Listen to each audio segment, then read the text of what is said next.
Dr. Lori. I'm in the Orange Tree Antique Mall in Winter Park, Florida, near Orlando. Come thrift with me. This is a Hamilton Beach mixing bowl, and it's obviously uranium glass. I know it's uranium glass because I've seen so much of it. A lot of people go around with black lights trying to see uranium glass. Here's the mark. The mark on the underside says Hamilton Beach, and it's for the mixing bowl. The machine that has, of course, the mixer machine, and then you have this is the bowl that went with it.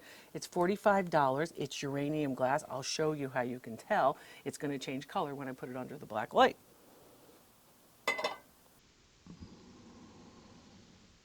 Beautiful. It's priced at $45. It's worth $45, so right on the money. Some nice vintage Fire King here. So I love the bowls, and the color of the bowls are just gorgeous. The blue, this one's $45. It's a big, nice tapered mixing bowl. That one's great and worth $45. Fire King is very popular. The green has the edge here, repeating pattern around the edge. There's a value here at 55 of this. That's a little high for that. I would say that piece is probably worth 45. People collect the mugs, the Fire King mugs. Oftentimes they have the nice bright white. This one was actually part of my family history. A lot of my aunts had that, and there are a lot of my aunts. I had a lot of them. They want 10 bucks for this. Very 1970s yellow piece. I think it's worth more like 7, especially if there's only one. So that one's a little bit high. The luster of Fire King is what a lot of people were attracted to.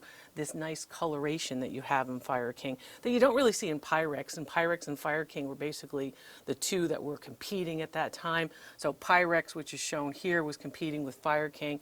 Anchor Hocking made Fire King, and Corning, of course, made Pyrex. These glass pieces that were all the rage.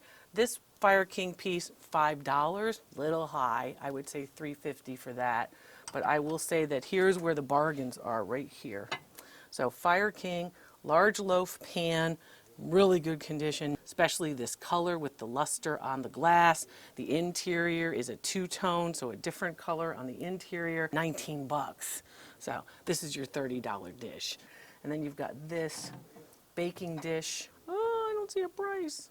Okay, it's free, but this baking dish is worth about $35. So these are the ones that you really want to get. 1970s Marjolaine and Spice of Life patterns, very popular, and they're widespread popularity. And I use the teapot to show you the difference in the patterns. So here's a teapot, of course, this 6-cup teapot here, and then you're seeing here, this is one of the knockoffs. So this is the sugar bowl, and it's a knockoff by a different company. Kind of looks the same feel of the 1970s and the same pattern feel, but it's not the same.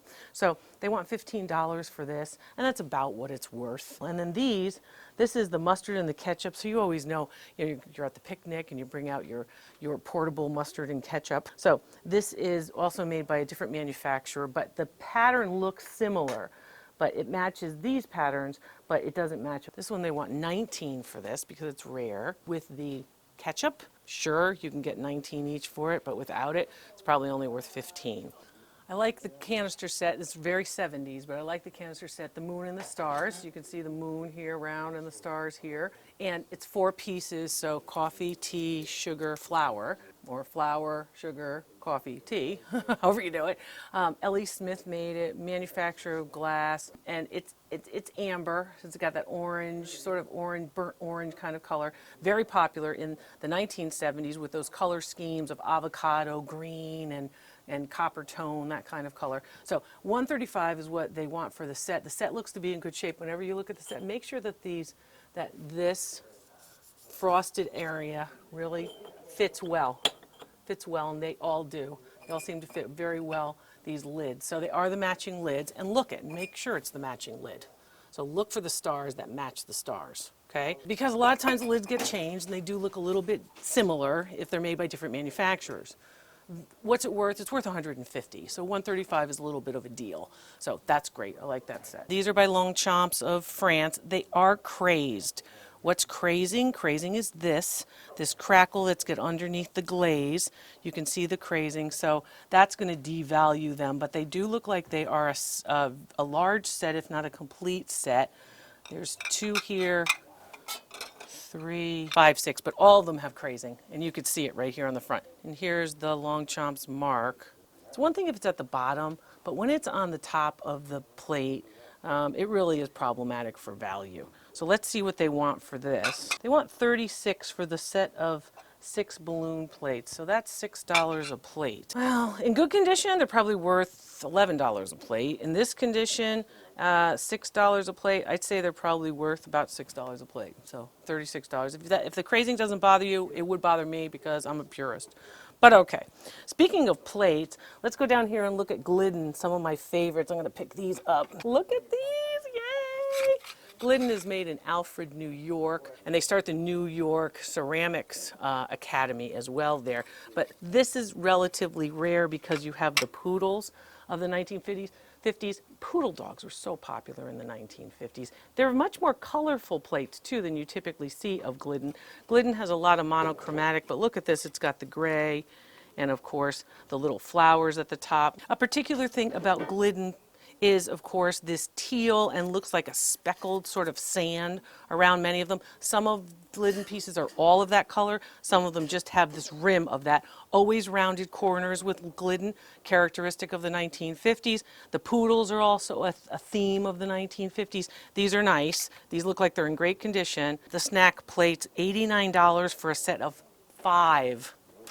5 is not good. You need 4 or 6, right? You want even numbers when you're looking for sets. So while you can have the extra one, really what you have is a set of 4. $89 is a little high for these. I would say that for a set of 6, they're probably worth $90, but for a set of 5, they're probably worth closer to $85. So you're $4 over, maybe you can get a discount or ask for a discount. I love these. My spidey sense tells me that I should be looking at Star Wars. That's right. Well, Marvel and Spider-Man, of course, can be valuable, but this one's new, $10. He's worth about $10, but he is cool. I particularly like that his web is, his hand's out like he's going to get his web out. So that's cool. This is Star Wars. It's a new bank, newer anyway. The ones you want to look for are Kenner action figures from 1977 from Star Wars. This one's newer, more contemporary. $25 is what they want for C-3PO and, of course, R2-D2. It's new. However, even though it's worth about $25, I would say add it to an existing Star Wars collection. It's just going to increase in value over time. Might as well pick it up at a price like that. Not a germaphobe. I wear the gloves because my experience in museums for decades taught me oils on your hands can be transferred to objects, attract dirt, and deteriorate those objects. That devalues the objects. That's why I wear the gloves to protect the objects. And I leave them all here for you. Did you hear? There's more to come from the Orange Tree Antique Mall near Orlando, Florida.